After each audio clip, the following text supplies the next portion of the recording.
मुजफ्फरपुर में दिल दहला देने वाले मामले का खुलासा हुआ है, जहां एक प्रेमिका ने अपने शादी से एक दिन पहले अपने पिता और भाई के दबाव में अपने प्रेमी को रात में मिलने के बहाने जबरदस्ती बुलाकर पिता और भाई के साथ प्रेमी युवक की दबिया से वार कर निर्मम हत्या कर दी और फरार हो गए। जब सुबह हुई तो ग्रामीण शौच के लिए निकले तो चौर में अज्ञात युवक के शव को देखकर घटना की जानकारी पुलिस को दी।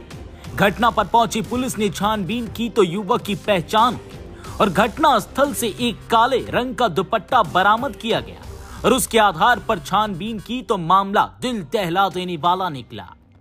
वहीं पूरे मामले का खुलासा करते हुए अपर पुलिस अधीक्षक पूर्वी शहरियार अख्तर ने बताया कि गायघाट थाना को 28 अप्रैल को सूचना मिली कि सकरवाड़ा गांव के कमर दुपट्टी चौर में एक अज्ञात युवक का शव पड़ा हुआ था।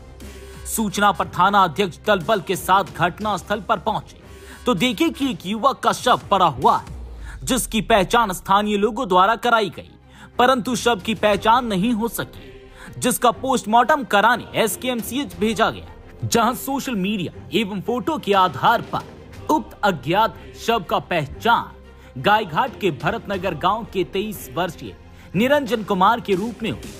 मृतक की मां के द्वारा गायघाट थाना में लिखित आवेदन के आधार पर एक विशेष टीम का गठन करते हुए खखून पासवान को सकरवाड़ा से गिरफ्तार किया गया, जिसने पूछताछ में स्वीकार किया कि उसकी बेटी का पास के एक गांव के एक युवक से कई वर्षों से प्रेम प्रसंग चल रहा था, जो परिवार वाले नागवार लग रहा था। इसी बीच वो अपनी बेटी की शादी दूसरे युवक से तय कर दी।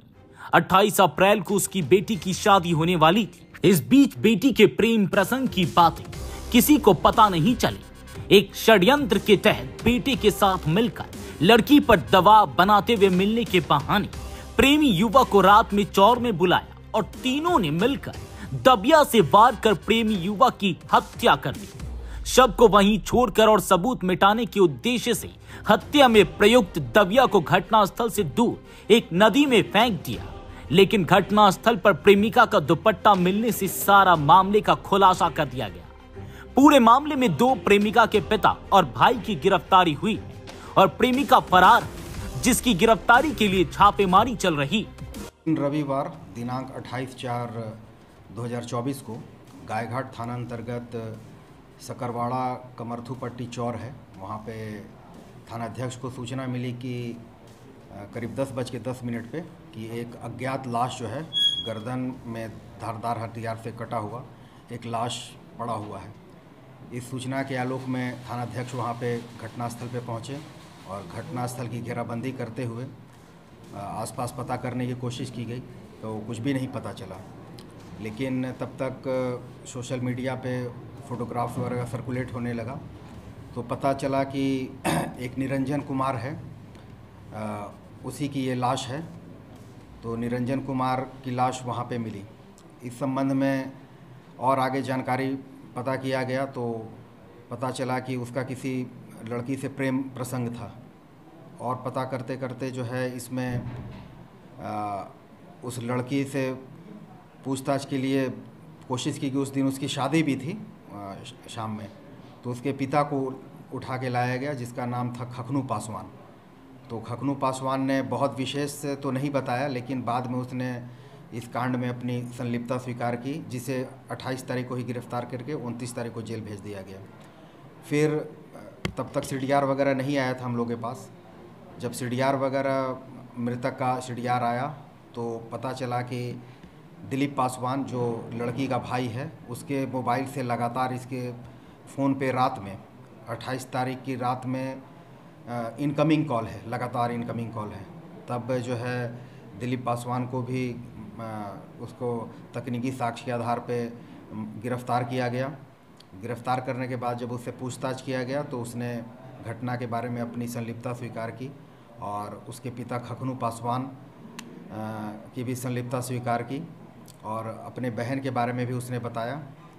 तो कहानी ये है कि घटना वाले दिन जो है रात्रि में दिलीप पासवान के फ़ोन से मृतक को उसकी बहन के द्वारा लगातार फ़ोन किया गया और घटनास्थल पे बुलाया गया जहाँ पे लाश मिली है। वहाँ से करीब 1 किलोमीटर की दूरी पे अभियुक्त पक्ष का घर है और वो लोग घटना वहाँ पे चौर में बुलाए, लड़की को बुलाया, पीछे से फिर आके जो है दोनों ने पगड़िया से जो है वार कर दिया, जिसमें निरंजन कुमार की वहीं पे मृत्यु हो गई। और गलती से वहाँ पे जो है जो दिलीप पासवान की जो बहन थी उसका दुपट्टा जो है छूट गया, जिसमें खून वगैरह भी लगा हुआ है। और फिर जब दिलीप पासवान से पूछा गया कि जिस हथियार से मारा गया है वो कहाँ पे है, तो उसने बताया कि सियारी नदी है जो घटनास्थल से लगभग 200 मीटर उत्तर दिशा में है और वो सूखी नदी है, उसमें थोड़ा बहुत पानी है। तो वहाँ से उस पगड़िया को भी बरामद कर लिया गया है जो है। इसमें 2 लोगों की। This news is brought to you by Himalayan International Residential School.